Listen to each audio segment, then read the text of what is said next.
Viewers, আপনাদের সঙ্গে এই মুহূর্তে রয়েছি আমি রিপোর্টার কুলসুম। ঢালিউড কুইন অপু বিশ্বাসকে মেকআপ রুম থেকে কোন বড় তারকা বের করে দিয়েছিল এবং সেই জায়গা থেকে অপু বিশ্বাস কি শিক্ষা নিয়ে তার জীবনে পথ চলেছিলেন, চলুন তার মুখ থেকেই শোনা যাক।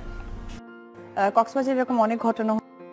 কখনো কি ফিল করেছো যে আমি নেগলেক্টেড হচ্ছি, আমাকে নেগলেক্ট করা হচ্ছে? না, আমি ওই নেগলেক্ট জায়গাটাকে আমি শেখার জায়গায় কনভার্ট করে দিই। যেমন হয় না, যখন প্রথম যখন তুমি এসছো, একই মেকআপ রুমে আছো, কিন্তু তুমি তখন জুনিয়র এবং সিনিয়র কেউ বসে আছে, নাম করা কোনো নায়িকা বা নায়ক বা যেই হোক না কেন, সেই জায়গায় কতটুকু তুমি নেগলেক্টেড, এরকম হয়? কিন্তু হয়েছে, এটা হয়েছে।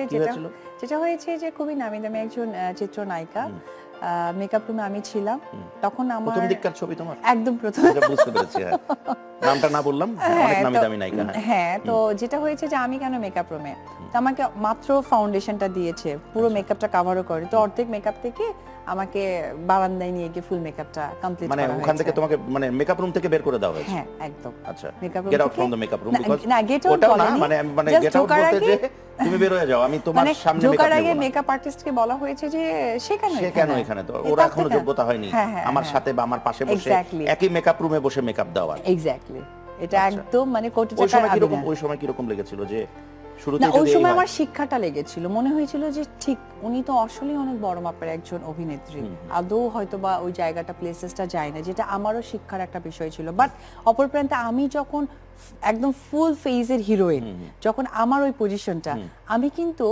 কক্সবাজারে এরকম অনেক ঘটনা হয়েছে যে অনেক আমার বান্ধবীর ক্যারেক্টার করেছে বা আমার পাশে নাচ করেছে, আমি সেই মেয়েদেরকে কাছে ডেকে মেকআপ করাতাম, ওরা কোনো প্রবলেম ফেস করেছে। ওই জিনিসটা যখন হয়েছিল তখন ওটা থেকে এই শিক্ষাটাই পেয়েছিল যে দুঃখটা তুমি পেয়েছিলে, এই দুঃখটা তোমার কারণে যেন অন্য কেউ না পায়। এক্স্যাক্টলি, তো এইটাই আমি সেটা করেছি। Very good.